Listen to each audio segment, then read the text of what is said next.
मणि तो प्राप्त हो गई। भगवान आ गए, उस कलंक को दूर करने के लिए सत्यभामा को भगवान वर्ण कर लेते। जहां रुक्मणी आ गई, जामवती आ गई, सत्यभामा आ गई। प्रद्युम्न का जन्म होता है, सम्रासुर दैत्य ले जाता है। भगवान उसका समन करके प्रद्युम्न के प्राणों की रक्षा करते।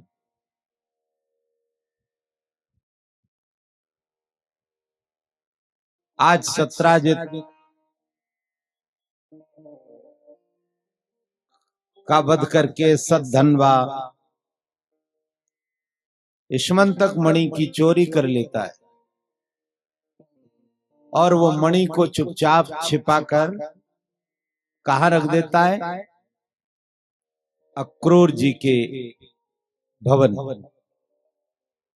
और जैसे मणि छिप कर रखी, अक्रूर जी तो तपस्या के लिए गए।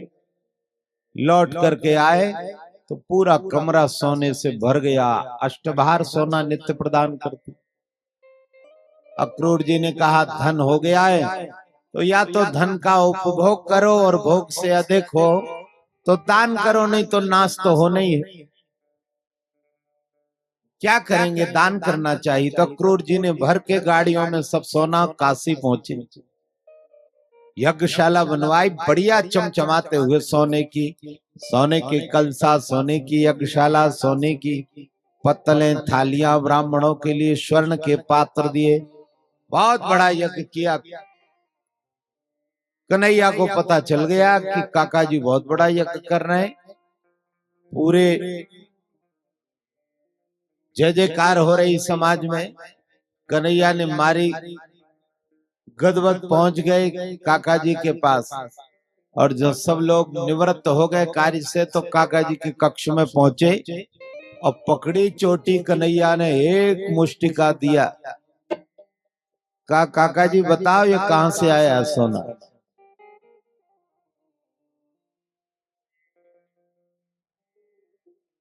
कहा भैया मैं तो तपस्या के लिए गया था कन्हैया, मुझे पता नहीं, मेरे कमरे में कोई मणि रख गया, उसी से ये स्वर्ण एकत्रित हो गया, मैं सत्कर्म करने के लिए आ गया।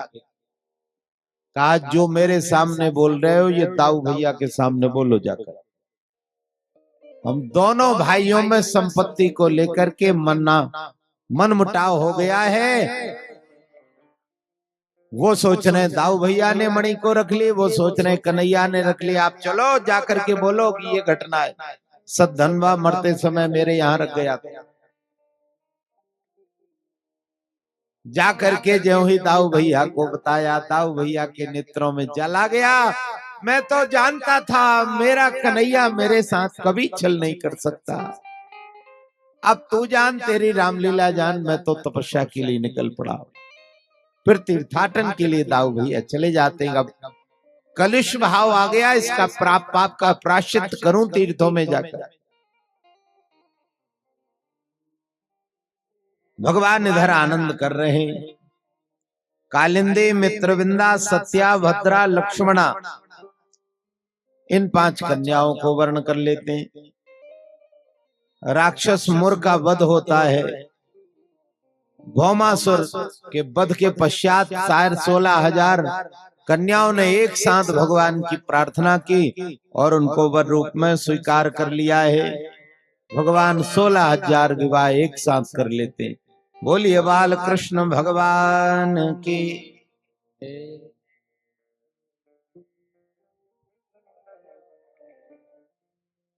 अद्भुत आनंद हो रहा है। पांडवों के द्वारा एक राजसूय यज्ञ होता है। उस यज्ञ में भगवान सेवक धर्म का निर्वाह करते हैं। देखो, सेवा का कार्य करना सबसे बड़ा धर्म है। नेतागिरी पटेली तो कोई भी कर लेगा, सबसे बड़ा धर्म है सेवा का धर्म। सबसे सेवक धर्म कठोरा, सबसे सेवक धर्म कठोरा, सिर भर जाऊं उचित असमोरा, सिर भर जाऊं उचित असमोरा, सेवक धर्म कठोरा, सिर भर जाऊं उचित असमोरा। सेवा करना सबसे बड़ा धर्म है। भगवान ने संसार को दिखाया कि मित्रों, सेवा का धर्म यदि प्राप्त हो जाए तो सेवा से आप कुछ भी प्राप्त कर सकते हैं। सबसे बड़ा धर्म है सेवा का धर्म। दुनिया के सारे धर्म जिस धर्म के नीचे जिंदा रहते हैं वो धर्म सेवा है। और सेवा अपनों की नहीं, जिनसे हमारा कोई संबंध नहीं। परहित बस जिनके मन माही, परहित बस जिनके मन माही, तिनका हूँ जग दोर लभ कछु नाहि, तिनका हूँ जग दोर लभ कछु नाहि, तिनका हूँ जग दोर लभ कछु नाहि। महाराज ये अभाव है, वो अभाव है। जीवन के सारे अभाव को परिपूर्ण करना है तो हमारी चित्त वृत्ति में केवल परोपकार का संदेश अंश बैठ जाए। 18 पुराणों का सार वेद व्यास जी ने 2 पंक्ति में लिखा। अष्टादश पुराणेषु व्यासस्य वचनद्वयम्, परोपकाराय पुण्याय पापाय परपीडनम। सारे धर्म जिस धर्म के नीचे जिंदा है वो परोपकार का धर्म है। देखो, जो जन्मा है उसका मरण तो होगा, ये तय है, पर मरना कैसा हो और जन्म कैसा हो।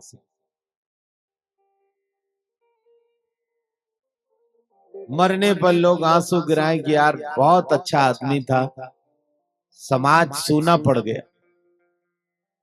तब तो ठीक है।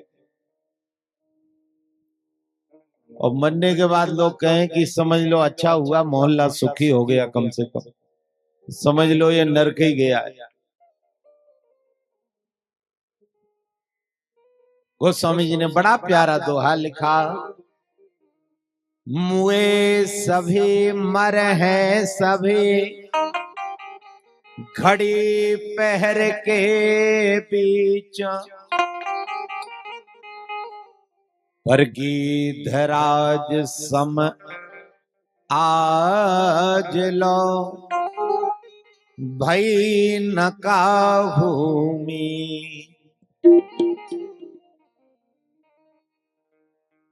हजारों मर गए, लाखों मरेंगे, पर गीधराज जैसी मृत्यु सृष्टि में किसी की नहीं हुई। क्यों? क्योंकि उसने परमार्थ के लिए शरीर छोड़ा। जिनके हृदय में परमार्थ की भावना है उनके लिए संसार में कोई दुर्लभ नहीं। जिस भगवान का नाम मुख पर आ जाए उसके लिए बड़े बड़े यमलात्मा, बिमलात्मा, महात्मा, योगेंद्र, मुनेंद्र भगवान का यजन सुमरन करते हैं, लेकिन उस जीव को, उस पक्षी को, सड़े गले मांस को खाने वाले अधम पक्षी जटायु को गोद में लेकर भगवान रो रहे हैं। ये परोपकार के धर्म का पर्याय है। ये परोपकार की परिभाषा है, फलश्रुति है।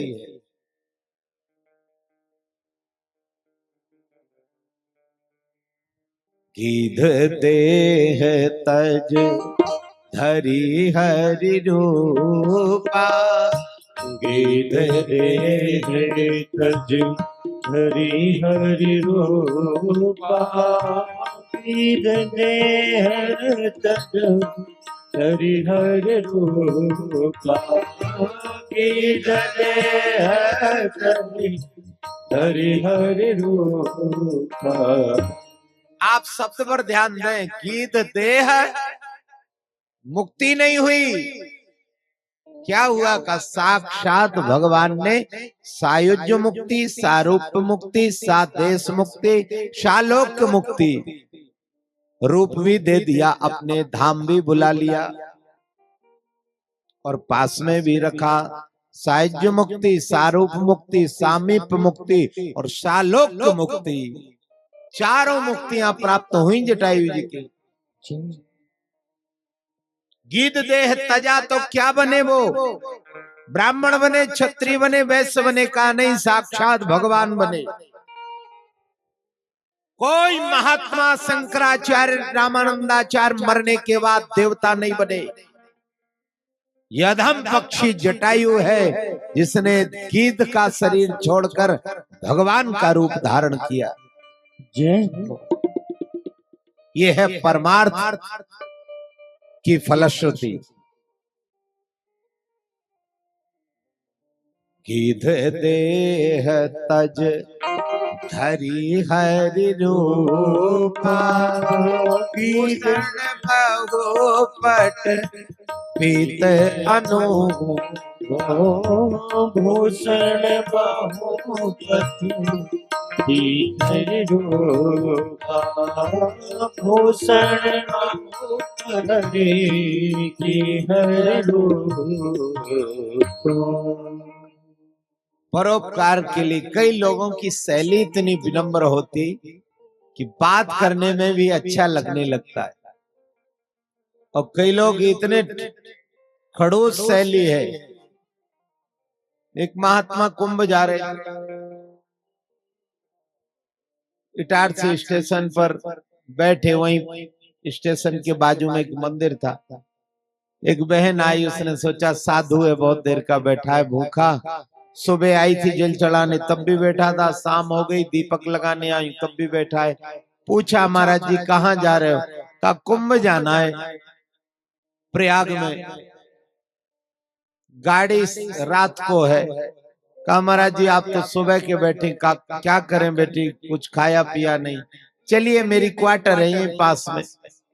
तो वो ले आई कि कुछ खिला दूंगी, साधु दिन भर का भूखा है। पति ड्यूटी से आया, नाइट ड्यूटी थी, सो रहा था बेचारा।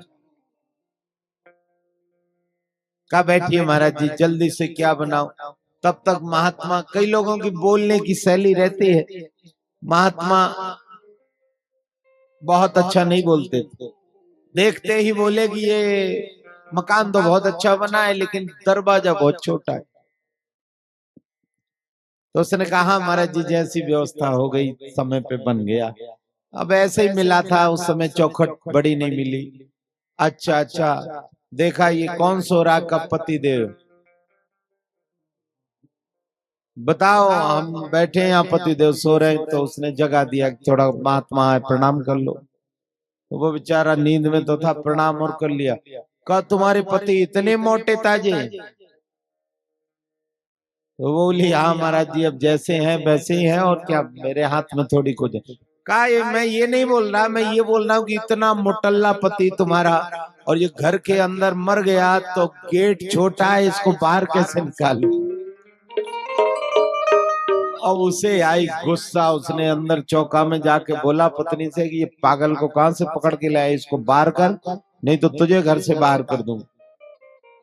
अब वो बोली कि बेचारे को ले आई हूं तो भूखा ना जाए। तो जल्दी से हबड़ दबड़ में कहा कि जल्दी से क्या बनेगा? तो कहा खिचड़ी रख दूं तो वही पाके चला जाएगा। अब लाई हूं बुला के। तो कुकर में उसने दाल और चावल इकट्ठे डाल के और खिचड़ी एक सीटी लेकर, पति ने कहा सुनाई नहीं पड़ा तुझे, इसको बाहर कर जल्दी से। तो उसने दौड़ती गई और वो अधचूड़ी खिचड़ी कुकर से उठाई और जल्दी से कहा महाराज जी इसको ले लो कोई बर्तन में, नाराज हो रहे हैं। हमारे स्वामी जाओ अब आप, कहा कुछ दक्षिणा दे दी और वो, और तो कुछ था नहीं महात्मा के पास, तो अचला था, उसने भी अपना अचला फैला दिया कि इसी में दे दो खिचड़ी। अचला फैलाया उसने, पूरा कुकर डाल दिया। महात्मा ने चारों कोने उठाए ऐसे लेकर के और चल दिया स्टेशन की तरफ। खिचड़ी में जो गीला पानी था वो टपक रहा था। धीरे महात्मा जहां खड़े हो पानी टप टप टप के वहीं मक्खियां लगने लगी।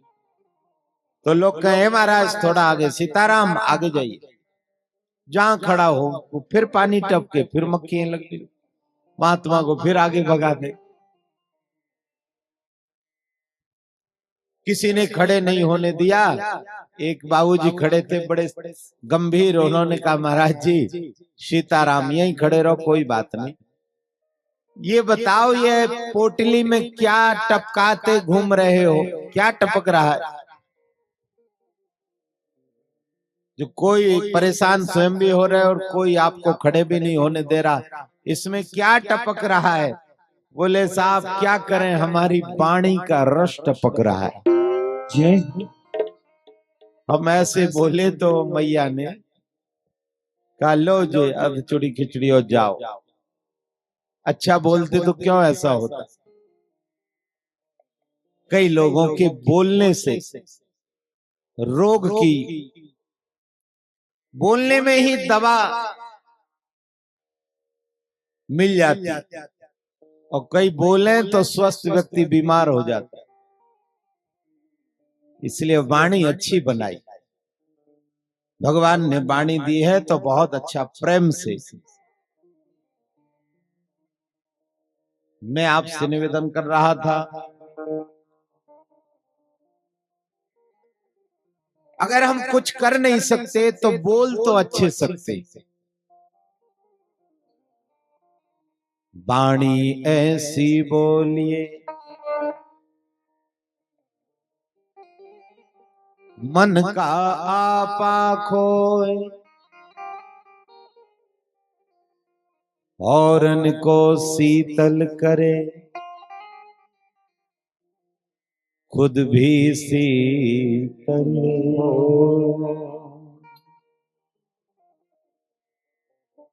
दुनिया के धर्म, सबसे बड़ा धर्म है मृदु भाषा। हमारे यहाँ शास्त्रकारों ने कहा, ज्योतिषियों को देखो आप, जो लोग ज्योतिष का काम करते हैं उनके पेटियां भरी रहती।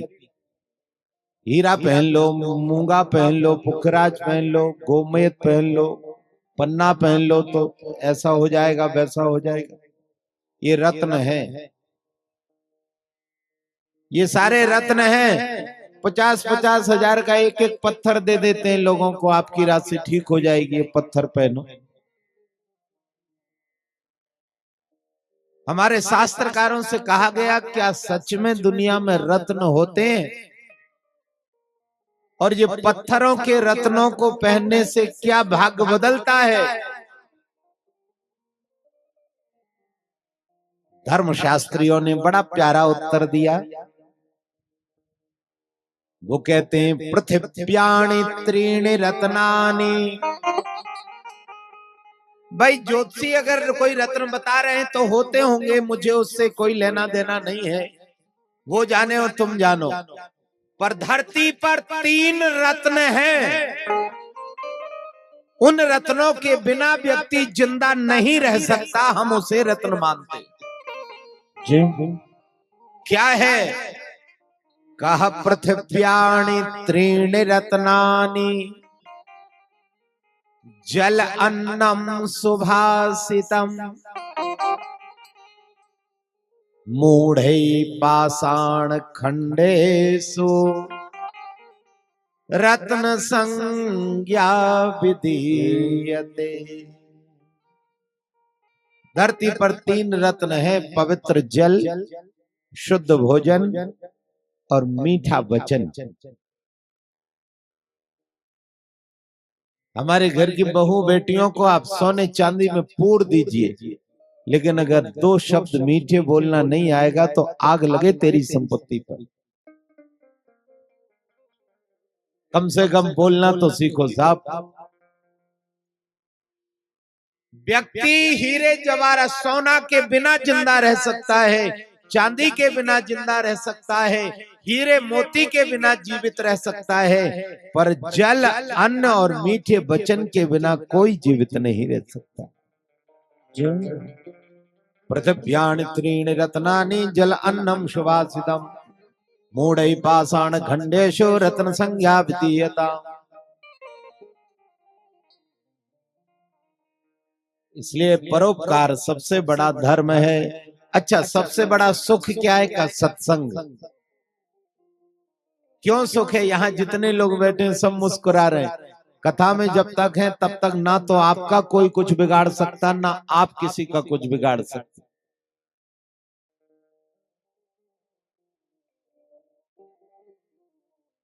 और कथा से बाहर पता ही नहीं चलता कब निकल गया। आज 7वां दिन है।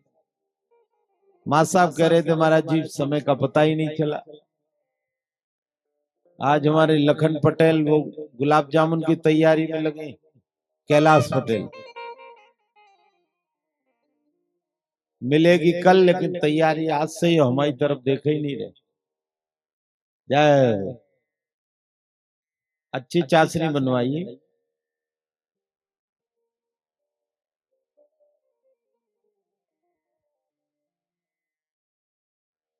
सबसे बड़ा दुख है गरीबी और सबसे बड़ा सुख है भगवान के गुणानुवादों को सुन।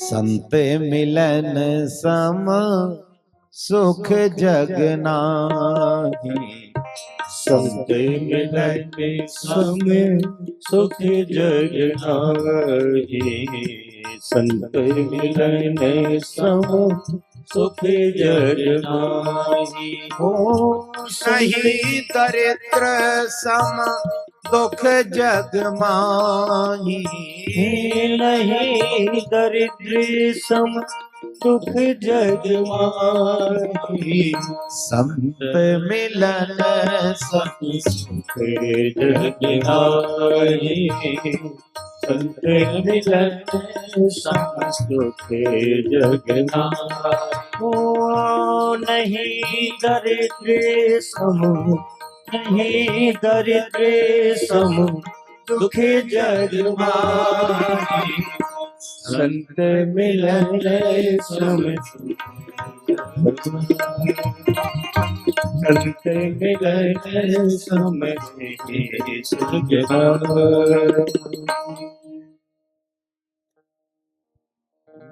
मैं कल जब कथा से जा रहा था तो सारे मोहल्ले के लोग महाराज जी हमारे यहाँ।